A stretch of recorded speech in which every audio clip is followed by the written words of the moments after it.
Assalamualaikum warahmatullahi wabarakatuh.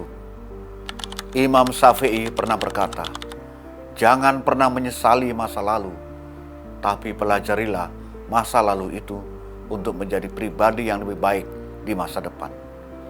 Kita hari ini sama sekali tidak berniat memurukkan diri, menyesali apa yang terjadi di tahun 2025.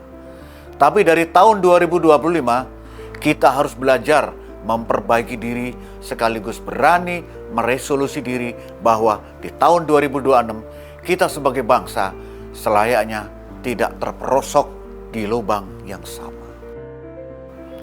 Seperti yang kita makfumi, sepanjang 2025 terjadi begitu banyak peristiwa penuh drama dan tragedi. Di sepanjang Januari, Badan Nasional Penanggulangan Bencana BNPB mencatat setidaknya terjadi 306 bencana di seluruh Indonesia. Kita memang hidup di kawasan cincin api atau Ring of Fire. Ditambah posisi Indonesia di area subtropis garis khatulistiwa. Tapi diperparah oleh dekadensi kualitas alam. Alam telah mengirim sinyal mereka tidak lagi sanggup menanggung akibat ulah manusia. Di bulan Februari 2025, sekonyong terjadi krisis gas LPG 3 kg yang menjadi kebutuhan pokok masyarakat. Setelah Presiden Prabowo Subianto memerintahkan Menteri ESDM untuk mengembalikan pengaturan distribusi gas LPG seperti sedia kala, pasokan gas 3 kg pun pulih kembali. Tapi publik sudah terlanjur gaduh. Kita berharap di tahun 2026, pengambil kebijakan harus kembali mengkalkulasi sekaligus memitigasi risiko yang disebabkan oleh suatu belet atau kebijaksanaan. April 2025. Suhu politik menghangat. Alih-alih mereda, isu ijazah Joko Widodo justru kian memanas. Presiden RI ke-7 itu melapor ke Polda Metro Jaya karena merasa nama baiknya dicemarkan oleh Roy Suryo CS. Media ini sempat mendesak agar kasus ini segera tuntas di pengadilan secara terbuka, transparan, dan menjamin rasa keadilan bagi semua pihak. Agustus 2025, gelombang unjuk rasa terjadi yang berujung dengan chaos yang menelan banyak korban. Dimulai dari Pati, Jawa Tengah, ribuan orang memprotes kenaikan pajak bumi dan bangunan atau PBB yang dinilai tidak wajar dan sangat memberatkan. Di bulan kemerdekaan ini, suhu politik kian memanas di penghujung bulan.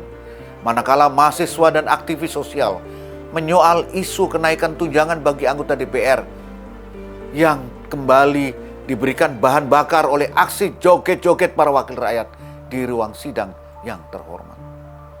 Aksi unjuk rasa ini kemudian meluas karena dipicu oleh tragedi perlindasan yang menewaskan Afan Kurniawan, seorang pengemudi ojek online. Aksi penjarahan di rumah Menteri Keuangan Sri Mulyani, anggota DPR Ahmad Saroni, dan Surya Utama alias Uya Kuya gagal dicegah. Dari tragedi Agustus ini, sebanyak 959 orang tersangka diproses secara hukum dan hingga kini masih menjalani proses persidangan dengan sangkaan terutama sebagai provokator aksi yang berujung dengan kerusuhan. Kita belajar dari peristiwa Agustus 2025 agar para pejabat memiliki rasa empati terhadap kondisi ekonomi rakyat yang sedang sulit. Ingat, PHK di mana-mana. Lapangan pekerjaan menyempit, tapi masa juga harus introspeksi, mencari solusi damai dalam setiap pemecahan masalah dan menghindari tindakan anarkistis dalam menyampaikan gagasan. Tempuhlah cara-cara dialogis. Kepada aparat keamanan agar mengedepankan persuasif ketimbang bertindak represif. Semoga saja peristiwa Agustus 2025 yang kelam itu tidak terulang kembali di tahun 2026 dan tahun-tahun selanjutnya. Di kancah internasional, Rentetan penjajahan Israel atas Palestina mencapai titik kulminasinya. Di tengah tuduhan genosida atas warga Palestina, Israel tiba-tiba menyerang Iran yang dibalas secara elegan oleh Iran atau oleh penguasa di negeri para mula itu. Israel pun akhirnya menekan gencatan senjata dengan pihak Gaza yang memungkinkan warga Gaza kembali ke rumah-rumah mereka. Tetapi apa daya, kendati sudah dilakukan gencatan senjata dan warga Gaza kembali pulang ke rumah, tapi pemukiman mereka sudah luluh lantak oleh ulah Zionis Israel. Sebelum itu, Majelis Umum PBB yang menggelar sidang dengan hasil 167 negara mengakui negara Palestina, termasuk negara-negara besar seperti Inggris, Prancis, Spanyol, Australia, Kanada, dan Indonesia tentu saja ikut ambil bagian dalam hal ini. Semoga tahun 2026 dan seterusnya damai permanen tercipta di Timur Tengah seiring dengan kemerdekaan Palestina yang seharusnya sudah ada di depan mata. Di penghujung 2025, November hingga Desember, tanah air kita dibuat sibuk oleh munculnya kasus keracunan terhadap para siswa setelah mengkonsumsi makan bergizi gratis MBG.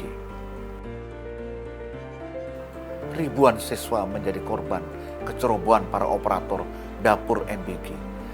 Beruntung pemerintah bertindak cepat sehingga jumlah korban berhasil ditekan dan program MBG terus dilanjutkan, tentu saja dengan sejumlah pembenahan. Di penghujung tahun, di bulan Desember, bangsa kita diuji dengan bencana banjir bandang dan tanah longsor yang melanda Sumatera Barat, Sumatera Utara, dan Aceh.